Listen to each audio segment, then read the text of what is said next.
I've been getting a lot of DMs lately requesting for my digital art process, so today we'll be going into that. So first thing first is I lay down my sketch, and after I lay down my sketch I do the line art for that, and after the line art I begin to fill in the silhouette of the character with a gray color. Like I said in my previous videos, this enables me to walk inside this designated area without having to worry about my colors going outside the gray area.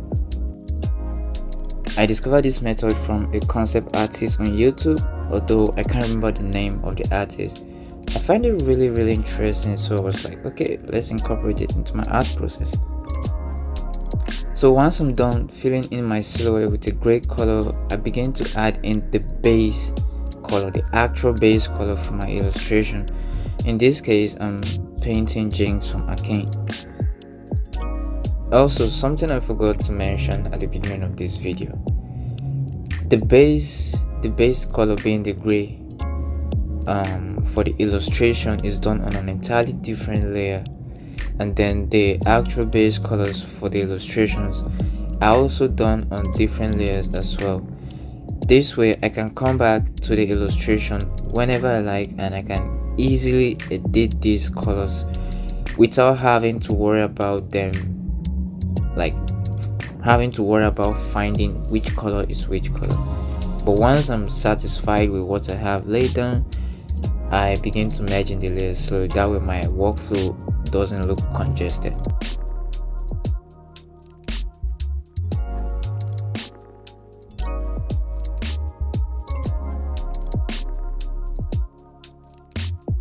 Once I'm done with my base colors, I create a multiply layer and I begin to add in shadows for the illustrations. This is to easily help me distinguish between the light and the shadows on my illustration. The reason why I do my shadows on a multiply layer is because it actually gives off that impression that what you paint on that layer is actually a shadow. As someone who didn't know what layers were and their purposes, I just go in my paintings before with a normal layer all through, even for the lighting, for the shadows, and I just had this feeling that something was missing, like everything didn't align to the way I want them to be, because in my mind I already know what my artwork is gonna look like in the end, but what I got was so different. It's like getting a bootleg version of your dream purchase. Once I'm done adding in the shadows for my illustrations, I begin to add in the blush on the skin so that it can give it more life and it doesn't look lifeless. I do have this habit of wanting to see what the final version of my artwork is gonna look like even before I'm halfway through it, so I tend to just go all in into the artwork, try to add in some effects just to see what the final version is gonna look like for me. That way I can go back in and add in some touches I didn't have from my initial visualization. Another reason I do this is because I always take a time off whenever I work on an illustration. This is to help me rethink the whole process all over again, think of new ways to improve it when I get back to it. This is just me basically exposing myself that I suffer from perfection syndrome. But as of lately, I'm trying to let go of this syndrome, because whenever I let this syndrome take full control of me, I tend to spend a whole lot of days on an illustration just trying to make it the best out of the best out of the best.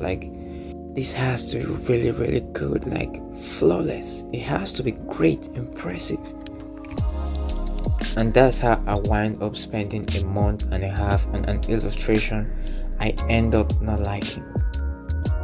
When I came back the next day, I decided to adjust the illustration because the previous version was buzzed up and the final version I went with was a bit waist up, if you would say, but it's still buzzed up, but it showed a little more of her torso.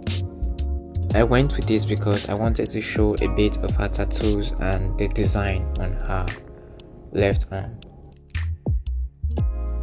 When I came back to the painting, I realized that drawing the tattoos with liner wasn't really aligning with what I had in mind, so I ended up just making the tattoos with no line art.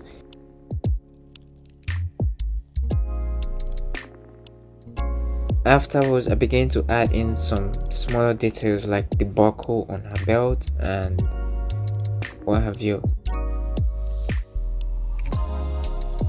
With the help of the lasso tool, I began to add in some in-depth shadows on the face and other parts of the painting. The hair was kind of a challenge to me because I really didn't have any initial visualization for it. I was just ready to go all in, and whatever it is, it is. Following the principles I used for painting the face, I began to add in shadows for the hair, try to break them down into smaller shapes without having to worry about them coming off as strands, because the actual character design for Jinx and other arcane characters didn't treat the hair in the form of strands. Instead, they treated them as they are chunks that makes up a bigger piece. Once I'm done with that, I began to add in the highlights on the clothing. This is like one of my favorite parts of my painting because I do not have to worry much about the shadows anymore. It's just adding in the lighting and the lighting. Although be careful not to overdo it, because I know you are very fond of overdoing things. Once you learn something new, you just want to overdo it. Just like how when I learned about the overlay layer, bro, I was using that stuff so illegally. With the aid of an overlay layer, I'm adding in some bluish tints to the illustration. This way it gives it that cinematic feel, even if it's on an almost entirely white background. Afterwards, I used a lasso tool to add in a secondary lighting. I do not know what you call it because I am not used to color on terms. As a matter of fact, I just make my paintings. I do not know the terminologies for every single thing I'm doing, so you just hear me saying random stuff whenever I address a certain thing in my illustration. If you've noticed anything so far, what I did was I had to change the skin tone of Jinx because it wasn't feeling like what the character actually looked like in the show. So this is what I ended up settling for. Coming back to the hair, I used a lasso tool to figure out where the lighting is going to be. Using the airbrush and the lasso tool, I began to add in the Jinx effect on the eyes.